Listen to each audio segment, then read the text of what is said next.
काय करा माय या जीवाले, काहीच आराम पडून नाही राहिला.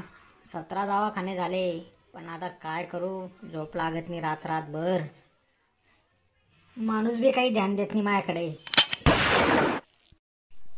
काय झालं का मग माझ्या नावावर उद्धार करू आले तू आता? उद्धार नको करू तर काय करू मग आता? माझ्याकडे ध्यान आहे का तुमचं? किती दिवसापासून आजारी मी, रात्र रात्र डोळा लागत नाही, तरी बी तुम्ही विचारपूस करत नाही, काही नाही. माझा जीव कसा वैतागून गेला आहे. अहो सगळं ध्यान आहे तुझ्याकडे मग, पण मी काय सांगतो त्याच्याकडे तुझे ध्यान नाही. किती दवाखाने केले आपण ना, काही कसर ठेल आहे का? सांग बरं तूच. मग अशीच मरू देता का मले? नेताने का कुठे दवाखान्यात आणखी दुसऱ्या ठिकाणी? अहो आतापर्यंत 1718 डॉक्टर झाले, दवाखाने झाले, वैद्य झाले, आता फरक पडत नाही. आता मी काय करू? किती पैसा खर्च झाला आतापर्यंत पाहण्यासारखा. म्हणजे तुमच्या लेखी पैशाला किंमत आहे, बायकोची काही किंमत नाही, असंच म्हणायचा अर्थ आहे ना? अहो सटकेल, तुला गलत अर्थ काढला. माहीत तसं नाही म्हणणं. एवढा पैसा जाऊन जर फरक पडला असता तर काही म्हणणं नाही होतं, पण एवढा खर्च करून काहीच फरक नाही. आता मग मी काय करू? आता शेवटचा एकच पर्याय आहे. तुम्ही ना मला एकदा मुंबईला घेऊन चला, जे हॉस्पिटलमध्ये. तिथे अमेरिकेचे दुसऱ्या देशातून मोठमोठे डॉक्टर येतात. निदान तरी माझा इलाज होईन, तर माझं जीवन शांत होईन आणि मला शांत झोप लागेन, तरीच माझा आजार दूर होईन. सुमन, तुले आजार नाही काहीच, तुझ्या मनाचे खेळ आहे सगळे. सगळे रिपोर्ट नेले आतापर्यंत. तू आज मुंबई म्हणशील, उद्या उठून म्हणशील दिल्लीला चला, नाही तर फॉरेनला चला, पैसा येतं. पण तिच्यात काही अर्थ नाही असं मला वाटतं. म्हणजे तुम्ही मला मुंबई घेऊन जाणार नाही, तुम्हाला माझी गरज नाही आहे, याचा अर्थ असा आहे. काय बिंडोक बाई वय, आता काय सांगाईल. आता तिचं नाट मोडणंच पडेल भाऊ, आता मुंबई जाणंच पडेल आता उद्या. काय विचार करू आले तुम्ही? काय नाही, कर तू तयारी, जाऊ आपण मुंबईला उद्या.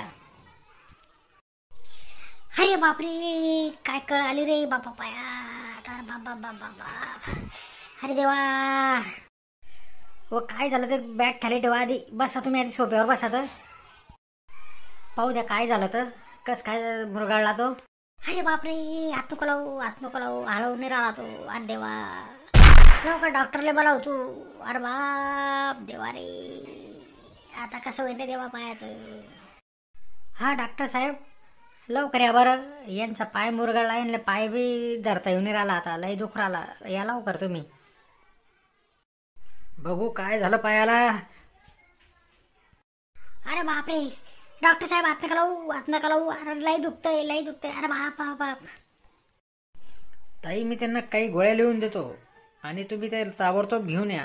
बघू आपण त्या गोळ्यांनी काय फरक पडतो ते. असं कसं काय झालं दोस्ता, लय दुखतंय का? अरे हा बाबा, लय दुखतंय रे शिवाजी, लय दुखतंय. अरे बाप, तू आता असं कर शांताराम भाऊ, तेल तू गरम पाण्यात घालून बैस.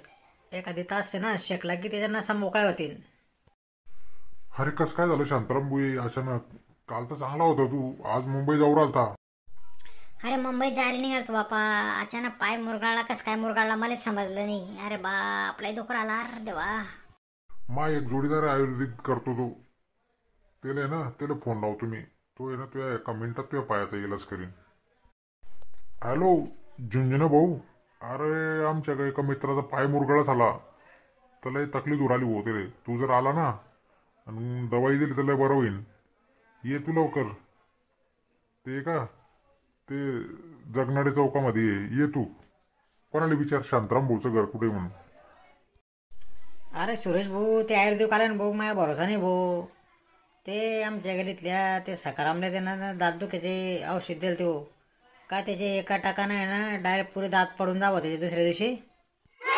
अरे त्याला एक थेंब चांगला असेल डॉक्टर ना, त्या आयुर्वेदिक मास्तर ना, त्यानं डायरेक्ट 4-5 थेंब टाकले असतील तोंडात. मग दात बाहेर नाही येणार तर काय आहे, लोक बी अडाणीपणा करता भाऊ. बघून आडी ठोके वगैरे बरोबर आहेत. मी एक आयुर्वेदिक पुडी देतो, त्याने अर्धा 1 तासामध्ये तुम्हाला आराम पडेल. अरे काय झालं शांताराम, काय अवस्था करून घेतली आहे? अचानकच झाला आबा ते एकच काय पाय मुरगळला काही कळलंच नाही. बरं राहूच नाही राहिला. हात लावतावर त्रास उरालाय. अरे बाप, असं वाटतं तोडून फेका दिलंय. तुले माझा अनुभव सांगतो शांताराम, एक ध्यान देऊन ऐक तू माझ्याकडे. माझ्या बी पायाचा असाच प्रकार झालता. मांडीले सूज आलती, चालताना त्रास होई. असं वाटायला लागून गेलं ते की आता पाय कापणं पडतो का काय. पैसा होता, पोऱ्यानं 1718 डॉक्टर केले, वैद्य केले, तरी मांडीचा फरक पडेना. शेवटी त्यानं मला माझ्या मन समजुतीसाठी अमेरिकेने नेलं. तिथे रिपोर्ट केले, त्यांनी बी काहीच नाही असं सांगलं आणि घरी चाललो आलो. शेवटी एक दिवस स्वप्नात खंडोबा आला. खंडोबाने सांगलं, तुला कशाचं काय झालं आहे, तुझ्या मनातला भरास भ्रम जे काय असेल ते काढून टाक, तू ठणठणीत आहे. सकाळी उठतो तो काय पाय गायब. हे असं का बरं घडलं? कारण की मी खंडेरायाचा भक्त होतो आणि आपलेच मन आपल्याशी खेळ करते, मनाचे भास राहतात सगळे. शेवटी वरचा करीत तेच प्रमाणे सगळं वरच्यावर सोडून द्यायचं. तो ऑटोमॅटिक मार्ग दाखवतो आणि जालीममधल्या जालीम आजारावर सोल्युशन निघून जातं. समजलं? हेच मी इले सांगायचा प्रयत्न करू आलो, पण तिच्या लक्षातच येऊ नाही राहिला. मायवर तुम्ही उभे राहिले, तुमचा पाय बरा झाला का पाय? व सटकेल बांबरे, हे सगळं मी ना तुला समजायसाठी नाटक केलं, धडा शिकायसाठी. आता आबांना काय सांगलं तेच सांगलं. जर काही शरीराचा दोष असेल तो डॉक्टरने तर वैद्याकडून दूर होऊन जातो, पण दोषच नसेल तर आपल्या मनाला वाटतच राहतं की आपल्या याच्यात दोष आहेस म्हणून कोणाचाच गुण येत नाही. शेवटी आपण देवावर सोडलं, तो ठीन तसं राहिलं तर सगळं मिनिटात नष्ट होऊन जातं. आता आबांना बी तेच सांगलं. त्यांची खंडेरायावर श्रद्धा होती म्हणून खंडेराय त्यांच्या स्वप्नात आले. आता तुही काही भक्ती नाही कोणाबद्दल, म्हणून मलाच तुझ्या खंडेराव होणं पडलं आणि हे असं नाटक करणं पडलं. समजलं? हो माय, मला बी खरंच तुमच्या बोल्यामध्ये काहीतरी दम वाटू आला. अंग बी कसा हलकाच वाटू आला. आता खरंच असं वाटतं आता मी बरी झाली बा, 2 मिनिटातच आराम पडेल सारखं वाटू आलं मला तर आता.